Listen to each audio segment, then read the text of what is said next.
Today in the Morning Edition, a critical mission underway to move hundreds of evacuees in Anchorage from temporary shelters to more stable housing. How officials are leveraging the shoulder season to secure non-congregate beds for those displaced by the western Alaska storms. Plus, I tried not to cry. Mixed emotions as displaced children from western Alaska enter Anchorage classrooms for the first time this week.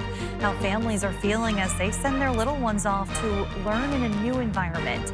And later, most photographers are focused on capturing what we see, but a very specific breed of artists known as micrographers spend their time capturing what we don't see with the naked eye. We'll highlight some of the best as the Morning Edition starts now. Good Wednesday morning, everyone. Thanks for waking up with us today.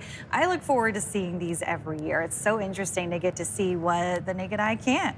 Yeah, even here in Alaska, as we begin to approach that wintertime season and we start getting those really close-up shots of the snowflakes. Those are really yeah, cool. send those in as we begin to see that snow falling across the state. Of course, we are watching some rain this morning across South Central. 38 degrees is where we're currently sitting at here in Anchorage. Now, some cloud coverage through the night did prevent us from dropping down near that freezing mark, but we are seeing some areas of South Central where those overnight lows have approached freezing for some areas, but it's really few and far between across South Central. You can see most locations sitting in the upper 30s and the lower 40s. Rain remains with us. Of course, most of that rain is across the Kenai and out towards Prince William Sound, while inland areas of South Central, we'll see some sprinkle activity through the first half of the day, but largely expecting some of that rain showers to build in later this evening. Notice some snow that's falling through the Chugach Range. This is where we're largely going to hold on to any snowfall potential the next couple of days. But of course, any cool weather that we do have each morning could provide the opportunity that we could see some snowflakes mixing in at the surface. But I think most locations will see all rain as we continue to head through the rest of this week with this active weather pattern staying with us. You can see that area of low pressure we've been talking about still churning in the northern Gulf of Alaska. We've got another low that's going to sweep just south of that low. It's going to get caught up in that area of low pressure that's just to our south, and that's going to send more widespread heavy rain out towards southeast. Now, in terms of the rain that we're going to see across South Central, heaviest activity will be out towards western parts of Prince William Sound. That southeasterly flow around that area of low pressure will lead to some upslope across the Kenai and the Chugach Mountains, and that will lead to that increasing heavier rainfall potential that we'll see across western parts of Prince William Sound. So out towards Whittier, we can see 2 to 4 inches of rainfall, while the rest of South Central will just hold on to some of that showery weather through the rest of this week. And those precip chances show that yes, rain stays with us, but some snow could mix in at the surface. I'll have more on that in that 7-day forecast for you coming up. Alaskans who have had to evacuate from their communities are our new neighbors here in Anchorage. You are a part of this community, and we welcome you with open arms. In today's top story, with as many as 1,600 western Alaska storm evacuees coming through Anchorage, officials are now shifting their focus to securing more permanent housing for those already in the city. Mayor Suzanne LaFrance says the immediate priority is transitioning the displaced into more stable shelters as soon as possible. We have to have some statewide action. We are the largest community in the state, and we need to be engaged in those issues to help promote resiliency, not just for those who live in Anchorage, but for everyone in our state. In a press conference Tuesday, officials said 655 evacuees are currently living in Anchorage. Of those, 338 are in 2 shelters in town, while many have moved in with family or friends in town. Just before the press conference, the state announced they were launching a housing task force to identify more permanent housing solutions for those in need. The municipality has begun that process by identifying over 1,000 beds in non-congregate shelters across town. That includes options like hotels and Airbnbs.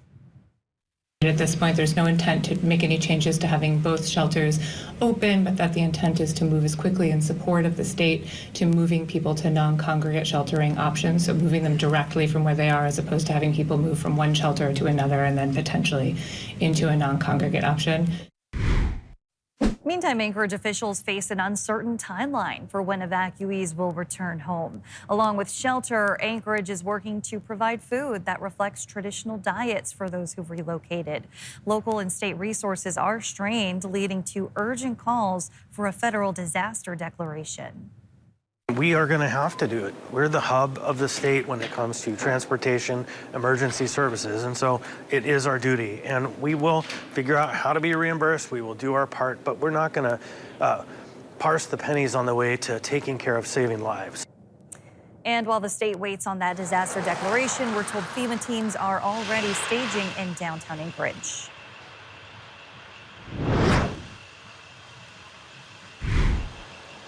They carry more than a backpack on them. They carry worry for family, their elders, their village, their classmates, for what comes next.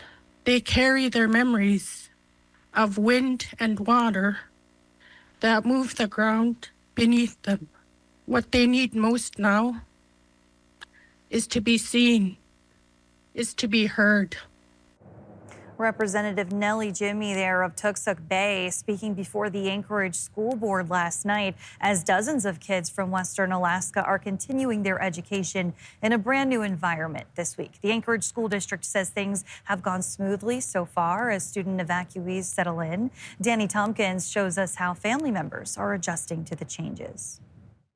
Weeks after ex-Typhoon Halong displaced hundreds of families, over 100 students entered classrooms this week, and family members are feeling mixed emotions. I tried not to cry. This week, Lydia Tucker watched her son board his first Anchorage school bus. We can go them and they'll drop us back off, but it's too much work with the babies. I was nervous for him, but he said he had fun.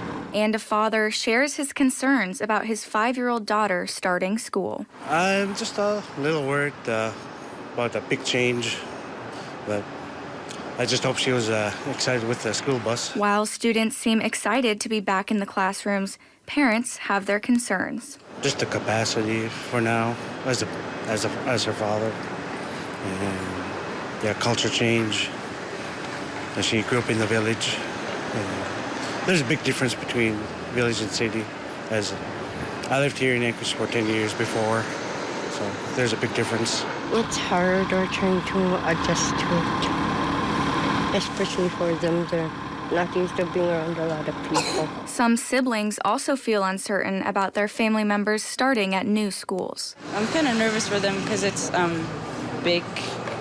Yeah, they're not used to big schools or anything. While families share what they miss about home, Peace and quiet and not being around a lot of people. It's hard. Our own space, the quietness, our own everything. they are comforted knowing that their little ones won't be alone. She's not entirely alone, so that's a good thing. I have cousins and I also have siblings that are in school or they're being enrolled to school and then they're very excited. With homes lost, And that's our house, the sewer change, and the snow machine, and the boardwalks up to the house. many look toward Anchorage for a long-term solution. We filled out for housing so we could stay here. But for the present, parents and students look to classrooms. Just hope she learns. I'd be telling her to be good in school and try to learn. She might not understand now, but I tell her someday you'll understand. With parents sharing their fears about new schools, most students feel excited to get back in a classroom and are ready to keep on learning. Danny Tompkins, Alaska's news source. And if you're looking to help, Anchorage has a new central hub for donations. The center is set up inside the old Chugach Electric Warehouse on East 1st Avenue. Volunteers with Team Rubicon are leading the effort at the request of the state and several Native organizations. The group says needs continue to change by the day, but they're accepting just about anything as long as it's new. Bring bottled water, bring toilet paper, hygiene products, whatever the need might happen to be, we put it out there and we collect it and then redistribute it to the responsible organizations. Our mission is to collect donations based upon the needs of the community.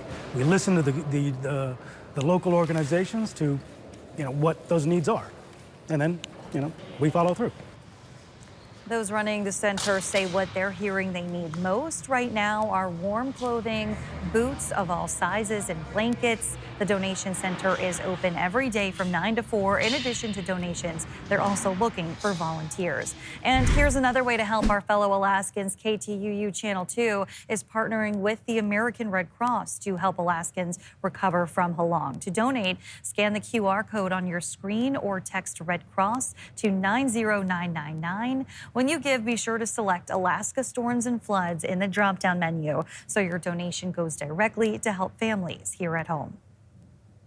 Meantime, police say the man shot in Midtown Anchorage, a Walmart, over the weekend has died and have identified him as 20-year-old Julius Reap. A warning, we're about to show you some blurred images from the scene that a viewer captured moments after the shooting. Anchorage police say Reap succumbed to his injuries in surgery after being shot near the store's entrance. Investigators say Reap and the suspect knew each other and got into an argument before shots were fired. The suspect is in custody, but formal charges have not yet been announced. Well, Fairbanks just wrapped up one of its longest growing seasons in recorded history, clocking in a remarkable 129 frost-free days. When we come back, we'll take a look at the dramatic trends of the interiors expanding. Still holding on to some active weather across the Gulf Coast region, with some snowflakes likely to make it down to the surface for portions of South Central. I'll have more on that, but first at sunrise. 9:01 in Anchorage, 7:50 in Juneau. Your full forecast is next. In the interior, this year marked one of the longest growing seasons in Fairbanks history. That's according to measurements from the University of Alaska Fairbanks. 129 days measured between the last freezing temperatures of the spring and the first in the fall. That was from May 17th to September 24th. Temps are measured at the Fairbanks Experiment Farm. And with the season getting 38 days longer over the last 100 years, 9 of the 10 longest growing seasons have happened since the year 2000. That's certainly one of the most dramatic signals or obvious changes in our environment we've seen is this really dramatic lengthening of that time without temperatures getting down to freezing and how late the first freezes are coming. In one human lifetime, the change is very dramatic. Climate specialist Rick Toman, from whom you just heard, predicts the season will keep growing, with much of that expansion happening with early warming in the spring. So, Aaron, it sounds like the interior is getting a little bit longer summers, though it is getting colder now. Yeah, we're finally ushering in some of those cooler conditions. But if you remember back in September, Fairbanks did see the latest first freeze ever recorded on a record. Even here in South Central, we saw the second latest first freeze on record for Anchorage. So we have been seeing some of that colder weather this year, or for at least this season, has been on hold for many areas. But we're finally tapping into some of those cooler conditions.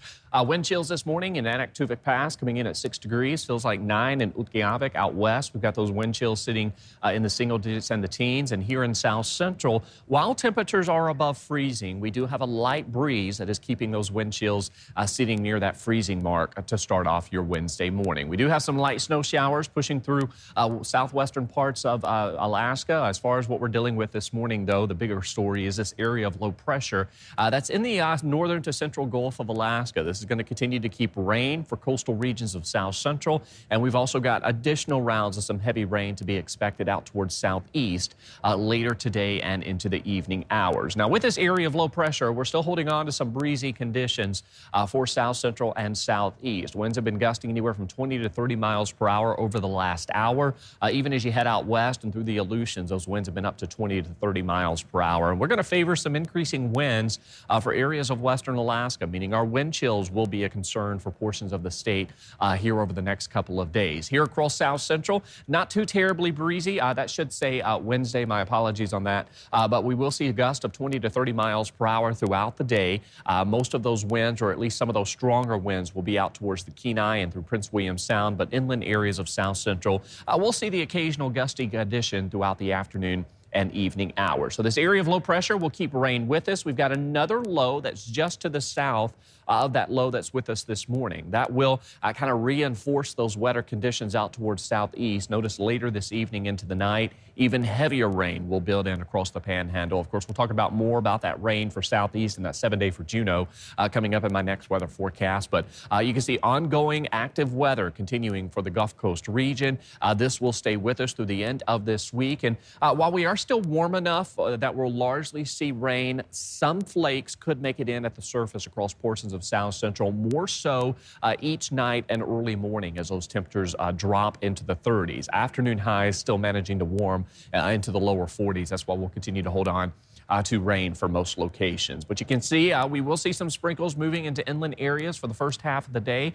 Into the evening, this is where we'll hold on to that better shot of some isolated to scattered showers spreading into inland areas of South Central. We've got a mixed bag of precip possible for Fairbanks. 20s as you head along the slope out towards western Alaska. Those temperatures expected to warm into the upper 20s and the lower 30s with some sunshine, but those breezy conditions will keep wind chills in the teens and the 20s for many areas to close out the week. That 7-day forecast for South Central, keeping those afternoon highs right around the lower 40s. Then as we welcome in the weekend, we do cool off into the upper 30s for our highs, while overnight lows steadily cool off.